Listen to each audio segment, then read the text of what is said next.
seems my trust in you is well placed. Keep this up and you should be able to reach the depths before too long. We'll be waiting.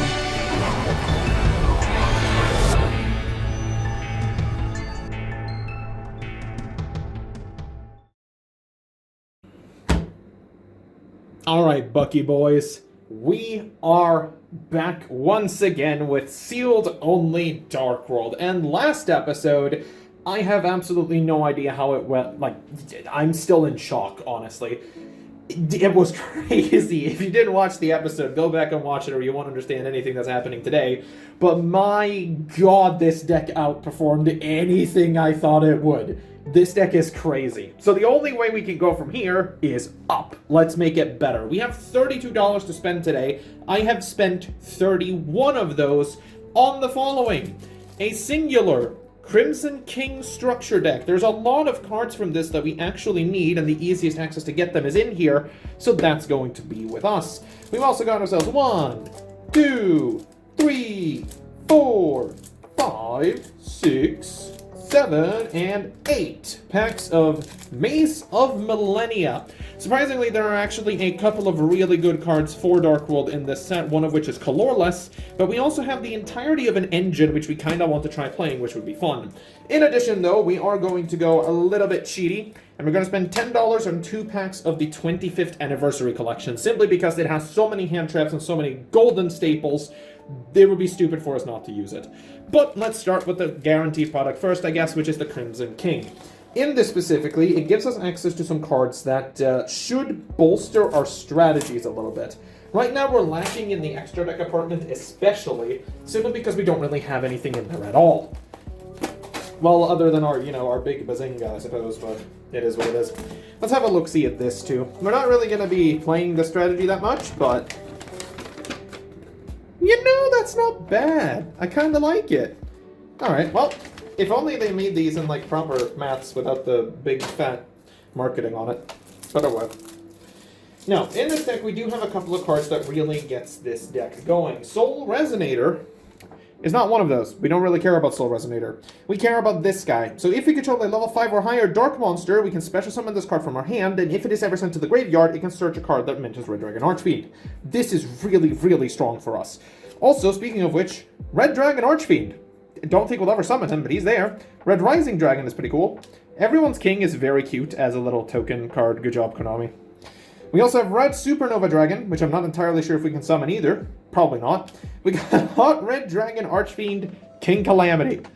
Whose idea was it to reprint King Calamity? We also got Scarred Dragon Archfiend, which I suppose is a card, but I don't know if we'll play it. Bone Archfiend would be funny, and we might actually be able to use this, so I'm going to think about it. I don't think we'll use Dark Resonator, not Creation, not Synchron, not Red, not Crimson, not Vice. Battle Fader is a funny hand trap, I guess. Red Splinter, Red Warg, Wandering Eye, that guy, whatever this is. We already have a bunch of backjacks. Why the hell did they give you Assault Mode? Psy Reflector, on the other hand, is a very cool card, though, that we can do some shenanigans with. We also got Ascator and Fire Ant Ascator, which we might be able to use.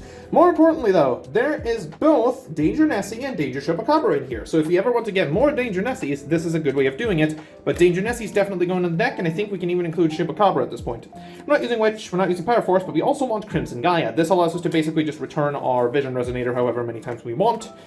And Pot of Extra would be really bad, what am I even thinking? There's some other cards here like Assaultman Activate, but we also get some more extra deck cards. Scarlight is an okay extra deck monster card, but we really want Archfiend Abyss. This card is just a negate if we can somehow make a 9, which we should be able to do through some means. This is a very good card, it's definitely getting added. And then we get Bane and Red Nova Dragon, which I don't think we can use, but they're there. Most importantly, though, are these cards, which is Crimson Gaia and our Vision Resonator. These two are going to be key. The rest of them are just kind of funny little cards. Nessie, I suppose, is really good, too. Chupacabra gets an honorable mention. Then I suppose we'll just put all of the synchros in, because, we got the space. With that in mind, though, let's go ahead and listen to that sweet crumple of cardboard, baby. Oh, yeah. Oh, I missed this. Anyways, we are going for the staple cards first here, because knowing us, we may as well.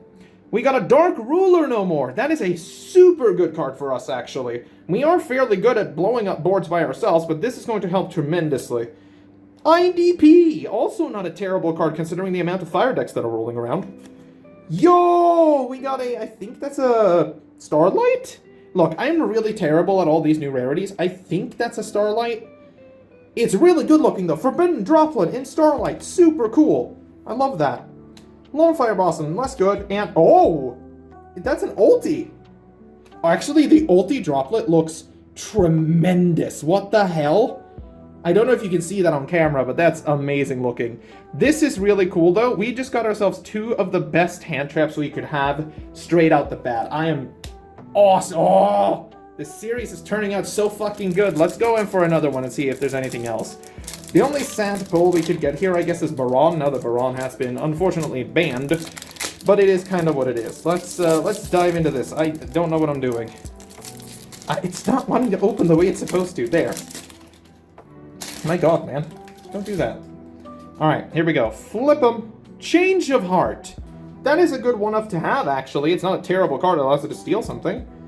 Alpha the Master of Beast is less good in our deck because we tend to have the highest numbers. Red Eyes Flare Metal Dragon in the Starlight foil, I think. Really cool. Rota in Ghost Rare. Have no use for Rota. We don't have Warriors. And, oh, that's another. The ulti rare on this looks so good. But yeah, Chief, there is a singular copy of Evenly Matched. One of the best going second cards in the game to this date. That's going right into the deck. Wow. That is actually a surprisingly good pull for this for week 2. Those are some insanely good cards. Okay, I'm a happy-ass boy now. Not that we can use some of the other ones, but I don't really mind. That's cool. We're going to dive into Maze of Millennia next. In here, we're looking for 2 major things. We're looking for Colorless, which is the second fusion monster for Dark Wolves that is basically just a field wipe, as well as the Earthbounds.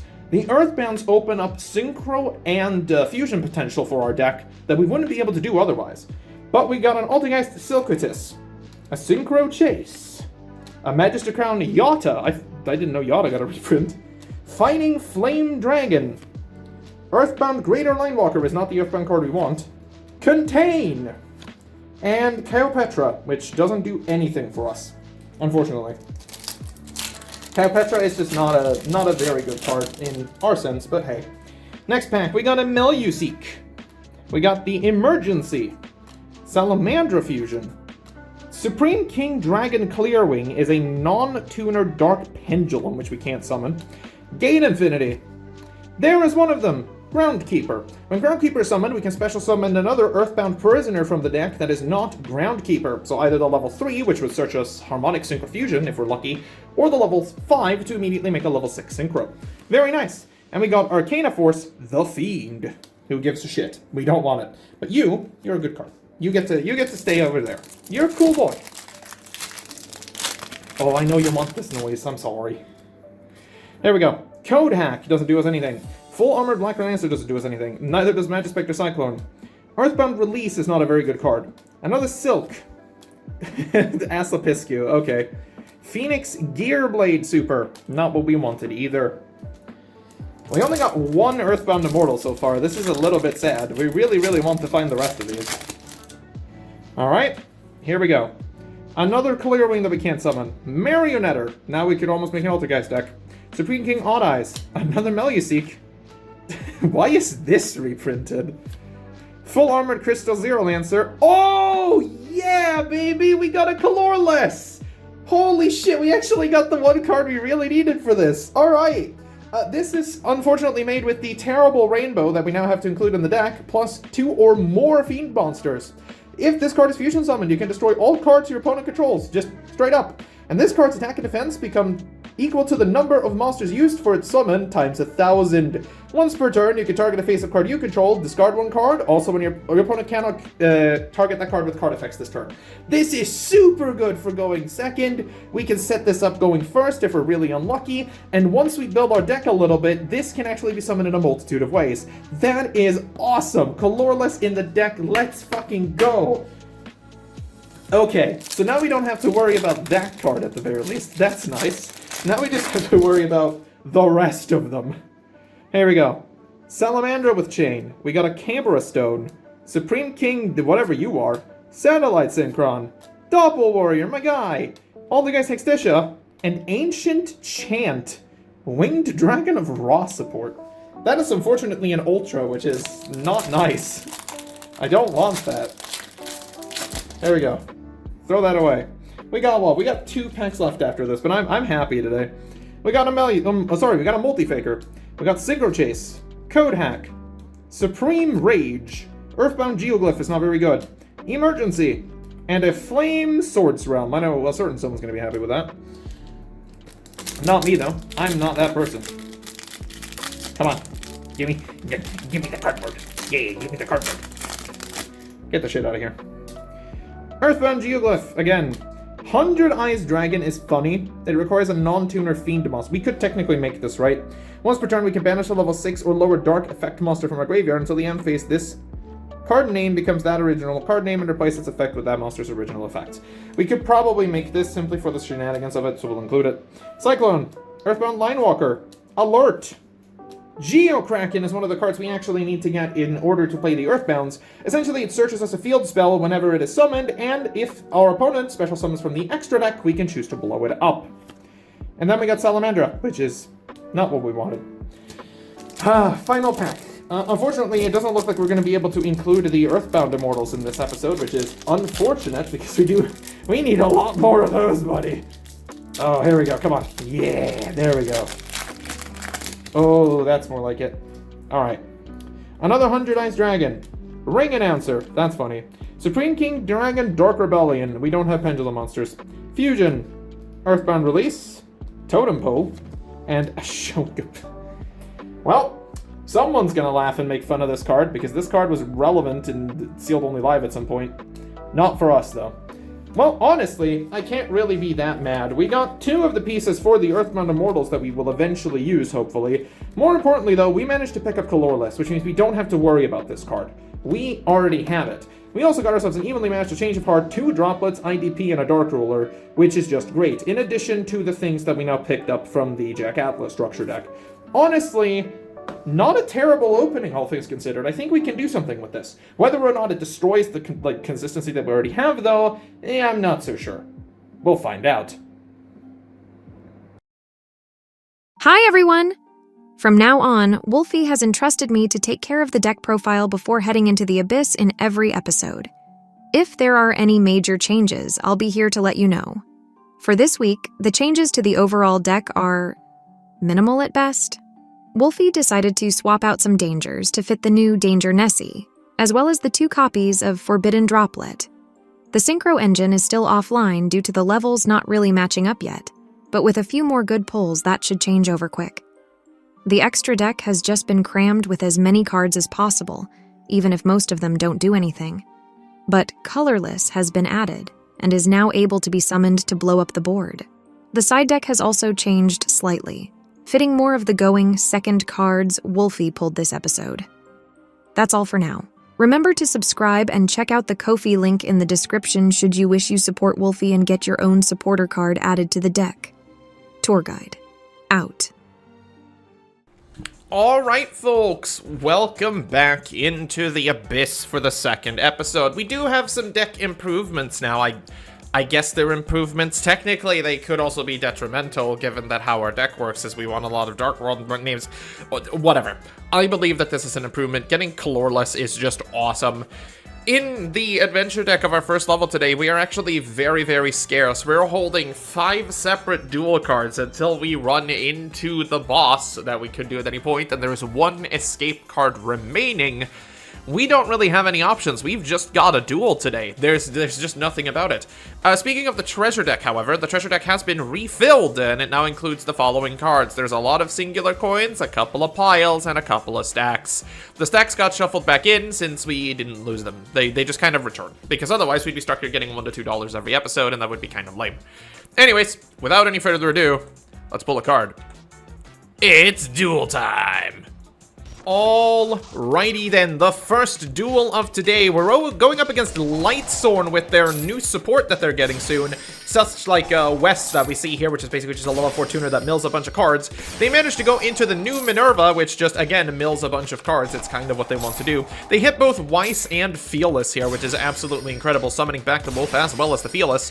Going into the old Minerva, the exalted Lightsorn, milling 4, getting themselves a Fearless to hand, and activating another Wolf. My god. Lumina gets summoned from hand, pitching one of the cards to summon back the Weiss. Weiss and Guy makes Minerva 2. And honestly, this board does look breakable. Our hand is not entirely that great, though. We'll go for Gates of the Dark World here. They'll activate the trap card that prevents us from attacking them directly. It seems to be some sort of sealed only here. They do have the Lightsorn negate card now, which negates both of our face-up cards, which actually sucks. We're going to have to gamble on Tsuchinoko, hitting Ceruli, which I guess is fine. With Ceruli, we are going to pitch the Silva here in order to just get Silva onto the board. We could have done the Snow, but I decided that wasn't really worth it. We're instead going to go for the Bigfoot, pitching the Snow in order to get ourselves a card, as well as searching the Genta.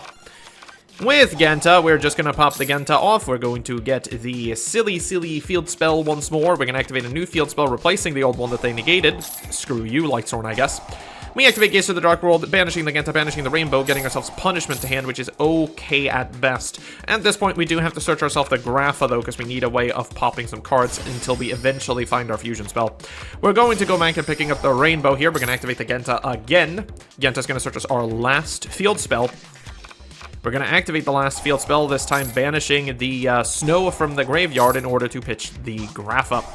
Grapha is going to pop the Synchro Minerva at this point. We may as well. We're going to pick back up the Silva to summon the Grapha. We're going to activate Dark World Dealings, drawing a second Grapha. Unfortunately, they draw into the Lightsorn Dragon, which is possibly the worst thing we could have had them draw here, because they're just going to search JD. At this point, we're just going to pop their back row, which turned out to be another counter trap, and we're going to go for the Grapha. We're going to set one, and we're just going to beat over both of the Minervas. And I forgot Minerva has a second effect, because reading cardboard is hard, so they get to pop our card, which would have actually helped us get rid of JD. Oopsie daisies, look at me being a good duelist. We punch a bunch of things off of the board, and we let them keep our little guy. Unfortunately, they do open, they actually had Galaxy Cyclone as well, so they will pop our field spell. They'll summon Aaron. Aaron doesn't really do much, but JD, unfortunately, will blow up basically everything we have. We have to protect our two Graphas here, but he doesn't care and summon Enlightenment Dragon, their new fusion support, which uses both Punishment Dragon and the other dragon, Judgment. And he is just going to banish every single card in the graveyard. This is terrible for us. He just banishes everything. Everything's gone. We needed those cards in the graveyard, folk. That's kind of how we play our deck. At this point, we have not a single Grapha, so the only way we could really do anything here is if we somehow miraculously get into Colorless, but that would require a literal miracle at this point, as he can just pick everything back up to his hand again, even though he's only on 1,000 life points. The one thing we could do is we could attempt to basically blow up the board with Colorless and punch him for 1,000, but we have a Snow, but we have no way of pitching it anymore, because if we had the field spell, that right there could have been game. Unfortunately for us, he goes into Michael. He is just going to banish a card, and we will take our official first defeat of the series. I could have definitely played this better by pitching the Snow off of Ceruli originally, but you know, well, shit. I guess that is our first official loss then, and we are going to have to take some damage. So let me explain how this works.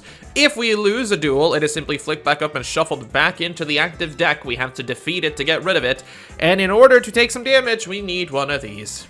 Alright, we got ourselves a damage dice, buckos. We do take 1d4 of damage every time we lose a duel, since this is the lowest level of the Abyss. In other words, that's not gonna count. We're just gonna, that's not even spinning. I can see it in the shadow that it's not really doing anything.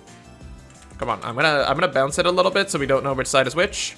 And then when I decided, like now, we're gonna take 2 points of damage, which is unfortunate. So we go down to 8 hit points.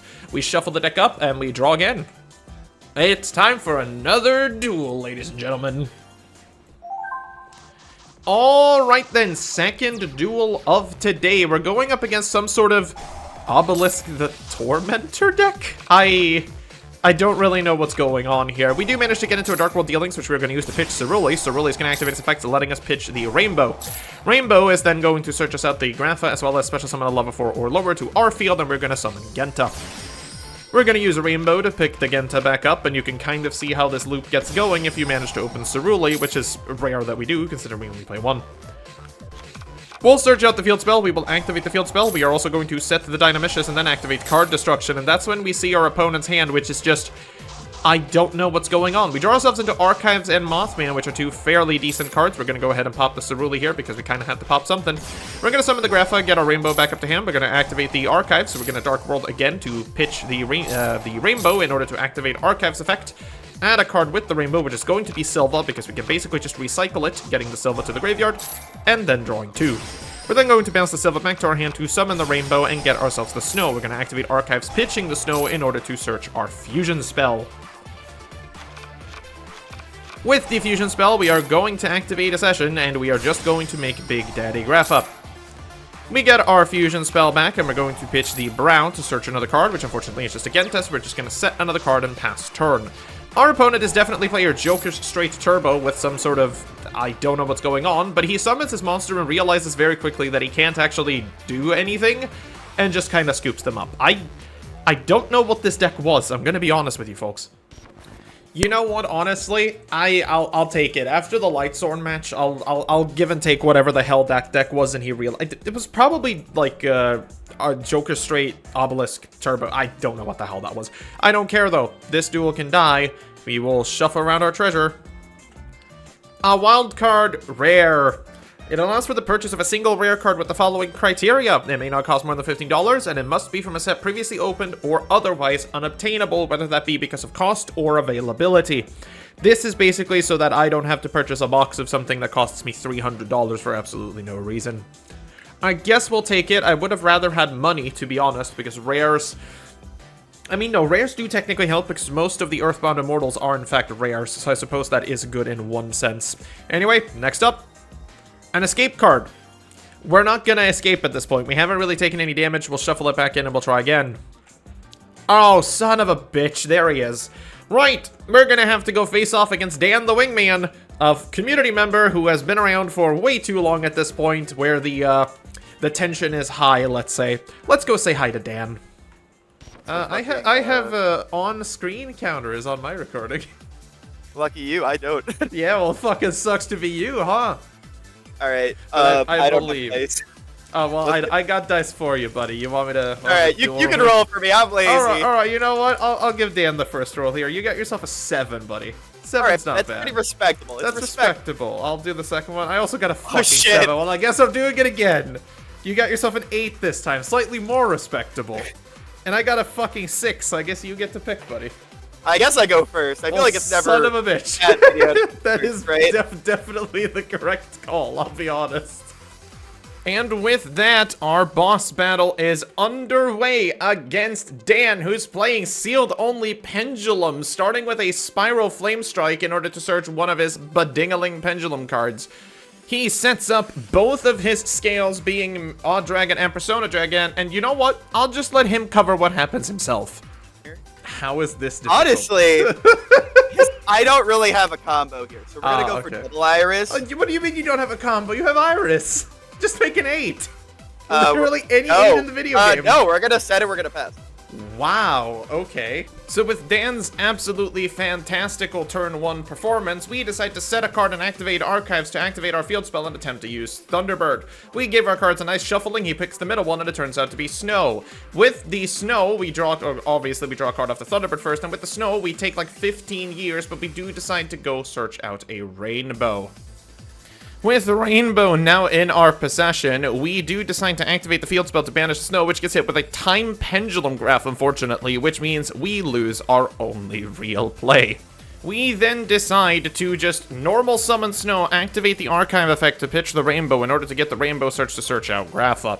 It is possibly the best option that we have here. We're then going to use the Grapha effect to pick the Snow back up. We'll go to battle and we'll just beat over both of his monsters, unfortunately activating his Pendulum Scale to summon Persona Dragon. There's not really a lot we can do about it. At this point, we simply pass turn, and Dan draws the best card in the deck, Sky Iris. Sky Iris protects both of his scales from my effects, and he can basically just go off to do whatever he wants because we have very, very little to stop him.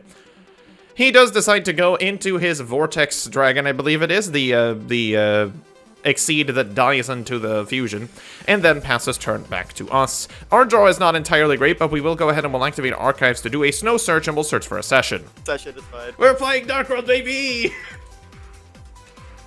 Alright, let's play some Danko World.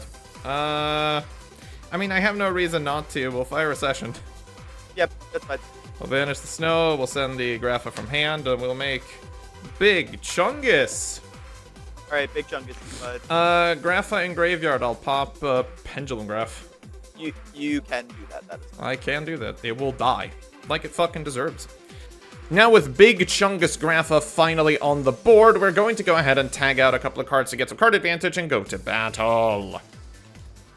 We decide to kill the Persona Dragon, which of course is going to trigger his stupid Pendulum skill to summon Mirage Dragon instead. At this point, we just decide to go to main phase 2, set one card and pass, because we don't necessarily want to destroy the Exceed monster. He goes for Star Pendulum Graph, which is going to allow him to pump off once more, because, you know, this is just Pendulum and their card advantage never fucking ends.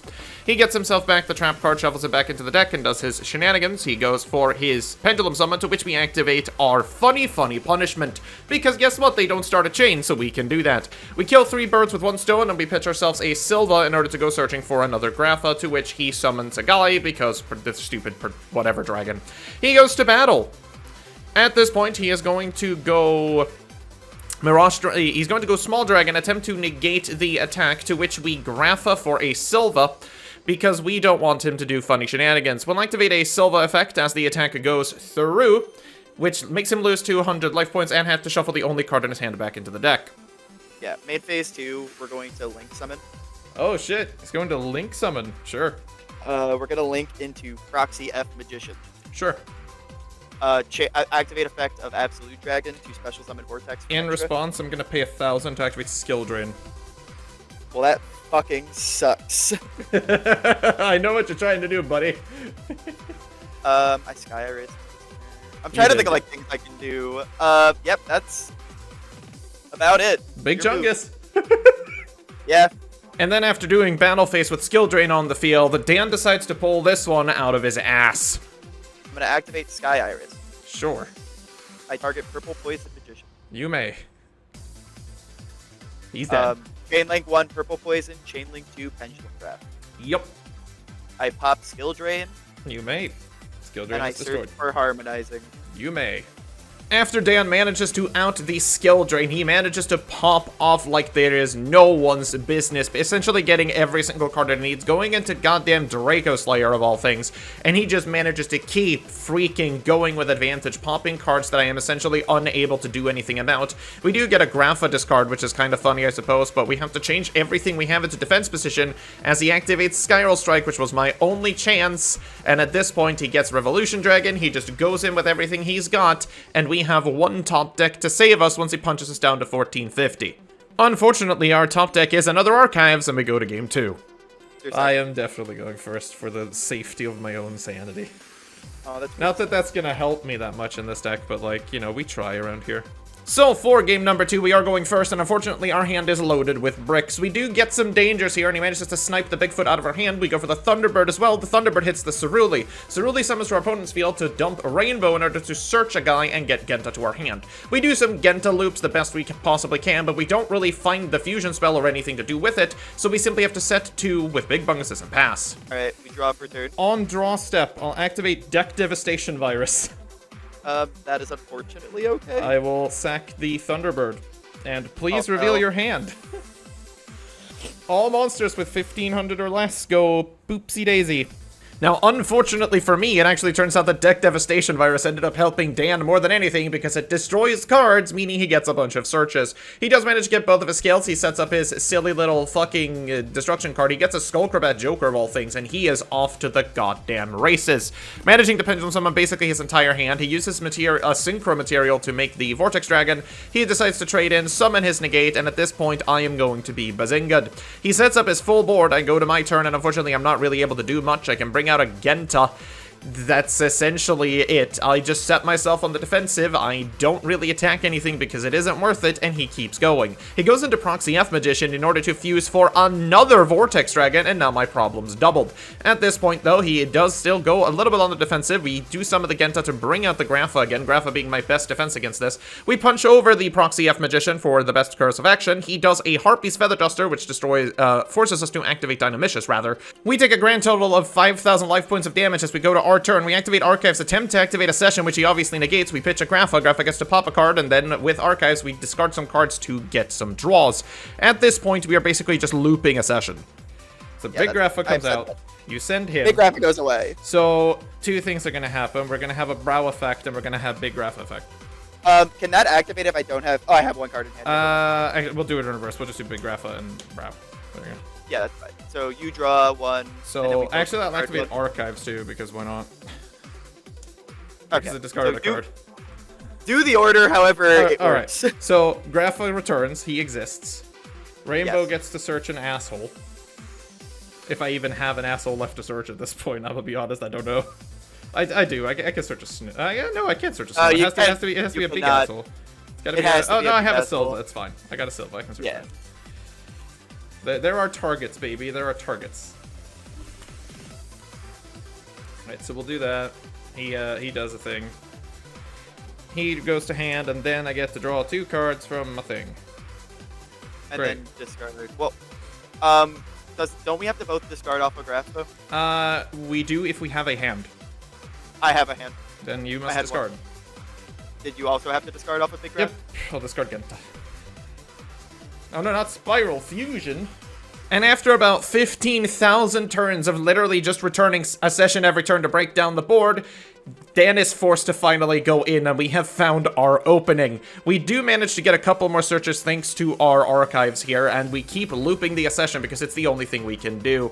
We managed to discard the big rainbow. We'll activate the Archives, and we'll pitch the Silva, now being strong enough to beat over the Vortex Dragon. Silva summons itself. We will summon the rainbow instead. We are just powerful enough to do this. We do a Dark World Dealings in order to pitch the Snow. Snow searches the second session, and... you know what? I think we'll activate a session. I lose. You got it. Hey! That is... I mean, you summon him and then you attack over me. Yeah, that's exactly what I do. And just like that, we're in game number 3 with Dan once again deciding to go first, managing to get both of his scales again thanks to the Spiral Flame Feud, whatever the hell that card is. He gets Astrograph Sorcerer and then realizes for like 10 minutes that, wait, he doesn't even own a card that he wants to use with Astrograph. Oopsie. So after realizing this, he just decides to Pendulum Summon and activate Spiral Fusion to bring out the Vortex Dragon, and it moves to our turn. You want to pop that negate, do you? Not really. Okay, I'll go battle. Yeah, that's fine. End of battle phase. I'll evenly matched. Wow, okay. Interesting. With evenly out of the way, he actually decides to keep his negate, which caught me off guard. He allows me to activate Genta to search the field spell, which is incredibly interesting. Dan told me after the duel that he didn't want to fire it on Genta because he thought I had another one. I go ahead and I banish. He destroys the field spell at this point. Genta still activates. We have a snake in hand, and snake is the only thing we can do. As he manages to catch the Brow, we get the snake, we draw a card, and unfortunately, we don't really have anything else we can do, so we just have to pass the turn back over to Dan on our 2 defense position assholes because our hand is clogged with big bunguses. He does go into attack, he kills the snake, which is unfortunate, and passes the turn back to us. We draw a card that we set, and we pass it back to Dan. At this point, he summons the guy. We attempt to activate Dynamicious, which I believe we cheat by discarding before it resolves. We are not entirely sure, but hey, we'll take the cheat cam on this one. But we go ahead and discard a card, and regardless, it doesn't really change that much because it ends up being negated anyway. At this point, we're going to activate the Mothman. Now that he has no negates by having no cards in his extra deck, we are just going to attempt to pop off. He hits the Grapha, which obviously means that the big guy is now destroyed, and we get a Mothman. At this point, we're also going to do the funny business of just normal summoning Funnyman. But first, a session, baby! We send a Snow from our hand, which is going to activate the Snow, obviously, and let us pick up anything. We're going to pick up a Silva just for the crackback. We are going to activate nothing. We're going to normal summon Cerulean, then bring Rainbow out to the field. Rainbow beat over the man for a bunch of damage, and then Big Grapha punches for even more damage as we pass turn back to Dan. I'm gonna Skull Crabat Joker, Sure. Activate effect. I'll activate Grapha. Fuck you. I pitch lose Silva. duel. Yeah! I got to do the thing! Woo! Dude, the evenly off the top fucking sucked. So through some sheer miracle of life, we have actually defeated the first Abyss levels boss in Dan the Wingman. I honestly can't believe that that was as close as it was, because his sealed only deck is really, really strong once it gets set up. As we saw, because when he out-resources us, he just out-resources us. This does do something interesting though, because this means we are going to get multiple treasures for defeating him. In fact, we're going to get 5 of them. Yeah, you heard that right. There's a lot of treasure for defeating a boss. So we're just gonna pull them out. We get a pile of coins, a pile of coins, a pile of coins, a pile of coins, and another rare wild card. Not exactly the most interesting pile of loot, I suppose, but that is what it is. We'll just stack them all up over... I regret everything I've ever done in my life. What did I do to deserve this? Tabletop Simulator. We got 4 piles of coins, 2 rare wild cards here. This isn't exactly a lot of money, and the wild cards are just kind of useful, I guess. So what happens now? Well, we still have a treasure deck active, and we still do have a dueling deck active, but we are allowed to leave the Abyss whenever we want. The boss has been defeated, there is no one guarding the exit anymore. We're free to go on this level as long as we'd like until the deck is empty, and then we have to move up to the next level. Now, what I think we're going to do is that we are just going to take our winnings for now, and we're going to abandon this level of the Abyss so that we can jump into the next one, because we are looking for slightly more rewards, which, you know, higher level of the Abyss, more rewards, and so on. In doing so, we are just going to, we're going to cash out and we're going to escape. We get to do some piles of coins, baby. They are not exactly the greatest, but they are what they are. Let's just go ahead and roll them. All right, we got ourselves the treasure dice lined up. Let's see if we can earn ourselves some money for next episode. We'll give them all a spin. 1144. That's $10. Just straight out the bat, we got ourselves $10 for the next episode, as well as 2 rare wild cards that we can use whenever we feel like it. They kind of go into our collection, let's say, because there's no way for me to accurately really represent those. More importantly, though, this means that starting next episode, we have transcended and we've gone to the next level of the Abyss. That means that a lot of the rewards are going to be greater, but the dangers are going to be much, much higher. But let's return for now. Damn, what an episode that was. Welcome to the roundup, everybody, and we're going to cover just a few things before we head out of the Abyss for today. First of all, congratulations to us for beating the first level of the Abyss and defeating Dan, which means we can now head deeper into the Abyss to claim more rewards. More importantly, though, we actually have a level up pending that you might have spotted on the UI just a couple of minutes ago. We will cover more of what that does in the next episode, but all you need to know for now is that because we have reached level 2, we have earned ourselves an additional $20. This means that our total rewards from this episode are $30, bringing us back up to 31 for the start of episode 3. In addition to that, with today's duel results, we are now sitting at a steady 6-to-1 ratio, which is very, very nice. That loss against Lightsworn most likely could have been prevented if I didn't play like an absolute monkey, but I digress. If you watched the episode this far and you enjoy the content, do remember to click the subscribe button, leave a like if you like that, and support me on Ko-Fi if you want your own supporter card shuffled into the deck, which is starting next episode. With that out of the way, though, I'd like to thank you all for watching, and do remember to stay safe out there.